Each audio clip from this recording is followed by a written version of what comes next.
here on Cemetery Whispering channel. Don't forget to subscribe and like, until I promise you won't fall asleep tonight. 5 scenes from Harry Potter that were not shown in the movies. Sirius Black. For most of Harry Potter and the Prisoner of Azkaban, audiences thought Sirius Black intended to kill the boy who survived. The main character himself was of the same opinion. After all, after hearing a lot of different information about his godfather, he became convinced that he was in danger. In the finale, it turns out that Sirius actually wanted to kill the rat. And it all started when Cornelius Fudge came to Azkaban in the book and had a newspaper in his hand. Black saw the Weasley family and Ron's pet without a finger on the front page of the issue. Black began repeating the same phrase, "He's at Hogwarts," referring to his former friend, and the others thought it was Harry Potter, Hagrid and Madame Maxim. When it became clear that he who can't be named was gathering new faces into his ranks, Professor Dumbledore sent Hagrid and Madame Maxim into the mountains. The giants lived there. It took them a month to reach the area. When they found them, however, the heroes ran into trouble. The chief was ready to accept the guest's offer. But after a while he died unexpectedly. The new power showed that it was unwilling to confront Voldemort. All the more so, the Death Eaters showed up and lured most of them to their side. Hagrid tried to persuade those who disagreed with this outcome, but they were killed as well. The wounded and destitute Forrester and his partner returned with nothing. Voldemort and Grindelwald. Grindelwald was not really known to viewers and fans of Harry Potter before. It was only known that the wizard had once stolen the Elder Wand. In the movie, the Dark Lord, realizing that he cannot defeat his main enemy without it, goes to Nurmengard, where Grindelwald is located. The villain asks him where the wand is. And Grindelwald answers that it is with Dumbledore.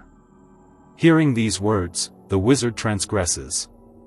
But the fate of Alba's former friend turned out to be much more pitiable. During the years of life in prison, Grindelwald realized what terrible things he had done, and tried to talk sense into the who-don't-call-it. Understandably, this lecture did not please the Dark Lord, and he killed the prisoner of Nurmengard with a forbidden spell. The Trial of the Death Eaters.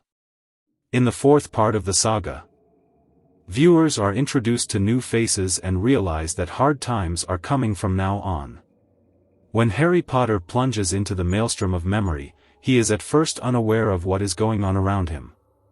Igor Karkaroff, imprisoned in chains, tries to defend himself and calls the names of the Death Eaters. He thought that naming Severus Snape would make a difference. But Dumbledore has been known to protect the wizard.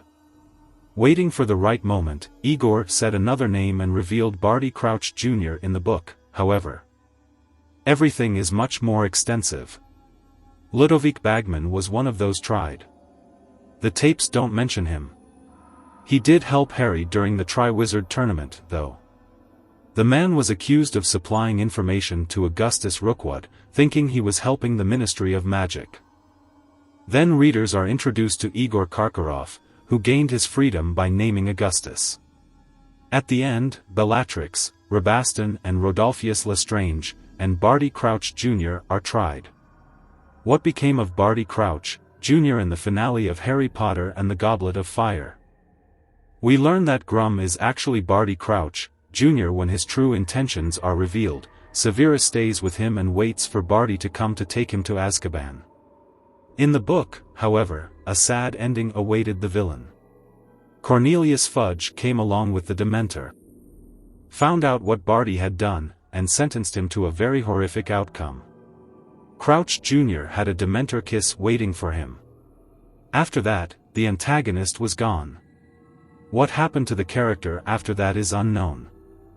Whether he was once again sent to Azkaban for a long time or deprived of life is unclear.